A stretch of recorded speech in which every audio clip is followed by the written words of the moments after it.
Hello and welcome to another week of Spencer's Weekly Podcast. And today we're going to be talking about institutional investors and the problem that they are causing the single-family home market in America.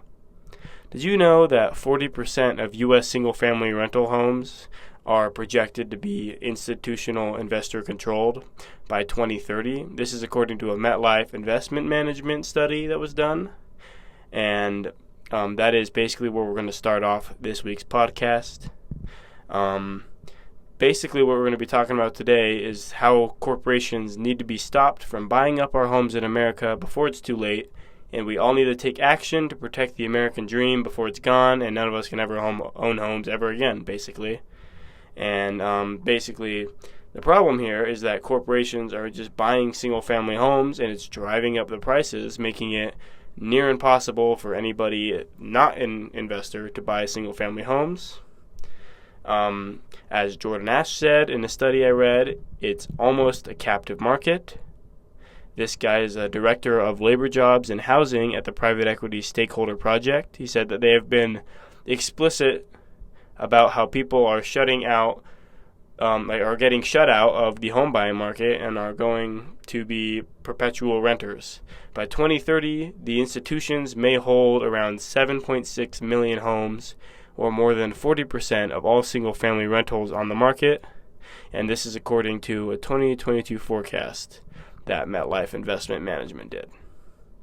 There are many consequences to this problem, and a lot of them are just generally talking about, you're not going to be able to buy a home. That's basically it. If you think about it, the raise in prices that this is causing is creating it less and less affordable for single-family home owners to buy homes. And currently, investors are buying 24% of all single-family homes. This was last year. And this is up around 15 to 16% annually going back to 2012. This is according to a state line analysis of data that was done by CoreLogic, which is a California-based data analytics firm. These trends basically demonstrate a really strong probability of rapidly rising rents and lower home ownership rates, as well as a diminished black middle class and market challenges to building affordable homes. And even more, housing sustainability is going to continue to be a problem in this country. What's happened in other cities and neighborhoods is happening in your city and neighborhood soon, if not already. And soon all of the housing prices, they already are basically, but they're going to continue to go up if we do not act to stop this problem. And if you want to give you a quick history of how this problem got started, allow me to do so. In the early 2000s, institutional investors in American homes, they did not really focus on single-family homes. They were mostly focused on large multifamily structures. This was apartment complexes and stuff like that. The Great Recession happened, and then a ton of residential homes were sold or foreclosed on at really low interest rates, and because of that, real estate investors had the opportunity to capital on that and purchase the properties in bulk. And these properties were seen as very high return with very low risk investments. And the investors could buy them at a very low cost and make some really minor repairs and resell them once the market stabilized or turn them into rental properties. This was all done in an article I read by Sam Wasson. And after the stabilization of the financial crisis after 2010, investor interest in the American home market was growing late all the way until, voice crack there, but it was growing steadily until late 2020. And then the pandemic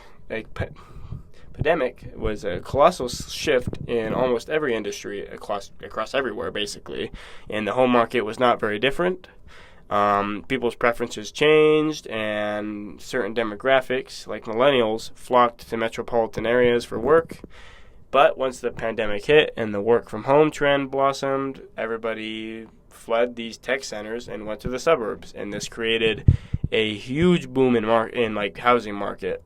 And then post-2020, corporations also began purchasing and building new homes to keep pace with this. In 2021, the single-family rental market saw a massive spike, and it jumped 40% with different companies such as American Homes for Rent and Invitation Homes. Then they saw double-digit rent growth. This is also a study done by Sam Wasson. And there are a couple ways. If you guys are wondering how to act on things like this, I hope I was able to make you more aware of this problem. This problem is going to affect mostly the younger generation. All of you Gen Zs out there, all of the millennials out there trying to buy a home within the next 10 years are going to immensely struggle because the home prices are just going to continue to get more and more, like, progressively just worse over time. And especially the young people need to be proactive in addressing this issue. And we need to work on this if we want to preserve what people call the American dream and the role homeownership plays in the American dream, which is, the main part of the American dream. And there are a couple ways that we can do this. The most current way that people are trying to stop this is there is a new House bill. In late October, there was a couple Democratic House members from California. Their names were Ro Khanna, Katie Porter, and Mark Takayama, and they introduced a new bill. It's called the Stop Wall Street Landlords Act. To address these growing concerns, they are working on deterring future institutional investments into single-family homes. They move them to, actual single-family home, people buying single-family homes. And the way they're going to do this is by including barring corporate investors from claiming certain tax breaks on mortgage interest deductions and stuff like that. And they're going to try to impose a transfer tax on the sale value of new single-family home purchases. And bills like this essentially make it non-advantageous for investors to invest in single-family homes and would essentially push them back to investing in more multifamily properties and apartment complexes and other types of investments that would be more lucrative to them.